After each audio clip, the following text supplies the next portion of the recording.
Hello everyone, welcome to Asura Psych, and today I want to talk about the idea of introverted intuition and how it relates to kind of obsession, or this kind of pure or single-focused interest in a thing that it's thinking about, perceiving, or interested in at a given time.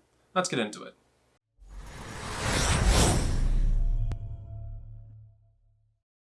So to start off, obsession isn't really something that's unique to introverted intuition. I find that specifically intuition in general tends to be the most interested in kind of having these temporary obsessions. But I feel like introverted intuition is the one function that is most prone to kind of really getting stuck or deep diving into a certain interest and wanting to pursue it really deeply for a good amount of time. So the idea for this video and this idea came up because in the past 3 or 4 days I started learning game design via Unity, a game engine, and C-sharp scripting. And I have just been obsessed with it for days. I've just been like staying up till 3 or 4 in the morning, practicing, learning, watching videos, taking classes from the minute I wake up to the minute I go to bed for a few days. I was supposed to record this video yesterday, but I was so interested in pursuing what I was learning that I didn't record yesterday, and now I'm recording this today, just a few hours before it's going to release. And that's a thing that happens to me semi-frequently as an introverted intuitive dominant type myself, and it's something that I notice in other introverted intuitives as well. So what separates introverted intuition from the other functions in regard to interests and obsessions? Well, it's mostly that introverted intuition is singular focused as an introverted function. So if we compare introverted intuition and extroverted intuition, both of these functions are going to have an interest in pursuing ideas, novel new things, these sorts of things.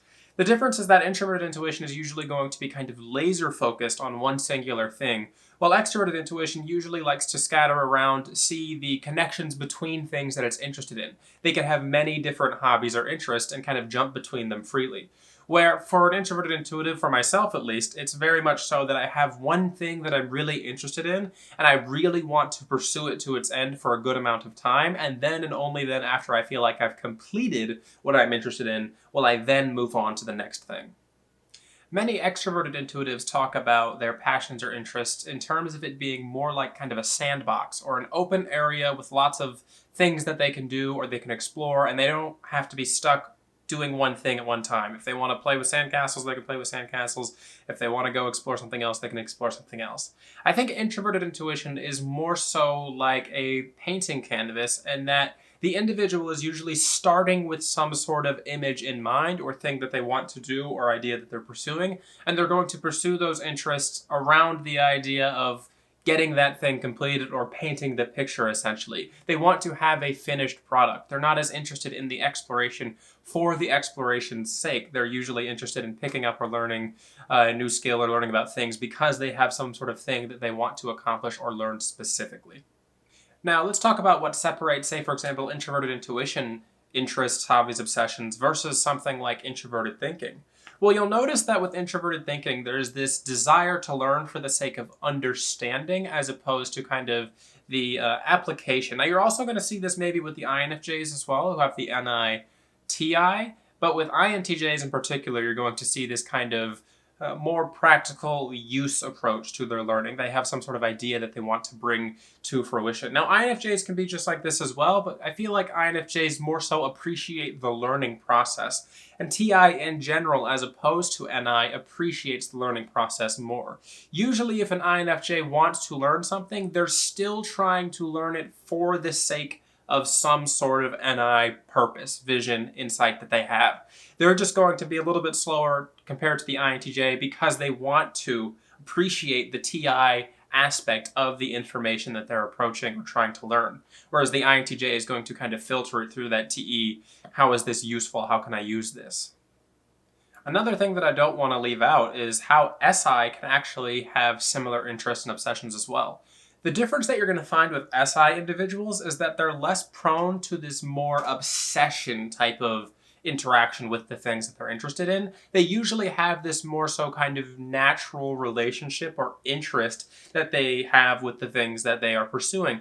It's more like they gradually approach them over time, and they're not going to have this kind of hyper obsession or burnout that you typically see with the intuitives. I know that many SI types are going to be much better at kind of giving themselves a personal routine to learning or structuring themselves when it comes to learning new things. They're not going to have that, oh, I'm just going to learn it randomly because it interests me and I'm not going to follow some strict sort of guideline for approaching and trying to learn it. The SI types usually have more of a method to the madness, essentially. Whereas with the introverted intuitive types, you just find that there's this hyper jumping in obsession. Let me find out as much as I can find out. I don't need to have any kind of structure to this learning or structure to what I'm doing, especially the INTJs, who tend to be very sporadic in their learning. Well, INTJs actually, they enjoy like structure, but they don't enjoy enforced structure, if that makes sense, as compared to the ISTJ, who might appreciate that a little bit more.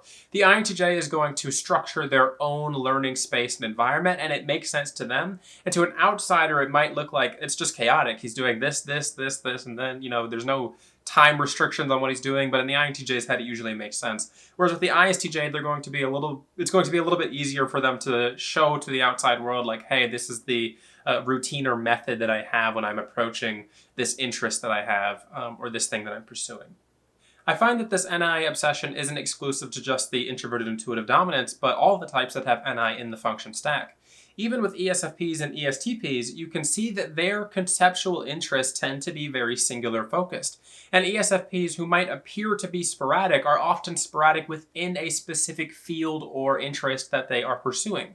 For example, there's an ESFP in the MBTI community and in my Discord server. I'm not going to name names, but she is quite notorious for being hyper interested in MBTI, and it's her one singular interest, and she goes around and explores and talks to different communities and people within the MBTI and typology sphere because MBTI is her NI thing.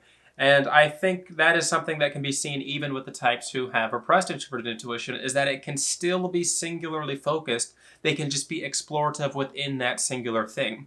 Whereas with types who have extroverted intuition, they're usually going to be trying to connect their interests and hobbies that are a little bit different from each other. They're usually going to explore outside of the realm of the singular thing that they're interested in so that they can find connections between that interest and other things that are interesting to them.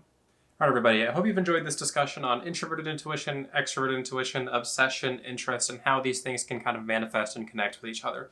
To me, this is just something that came up pretty recently as, again, I was learning a new skill, and I've been hyper interested in that, and that's something that I'm doing right now. So let me know down in the comment section below, what are your experiences with obsession when it comes to interests and hobbies? Do you find yourself deep diving into rabbit holes? What's your type, and what purpose do you find yourself diving into those holes for? Are you trying to achieve something? Are you trying to learn something? Are you trying to understand something? I think that's going to be the major difference in how types approach the things that they find interesting and that they want to obsess over.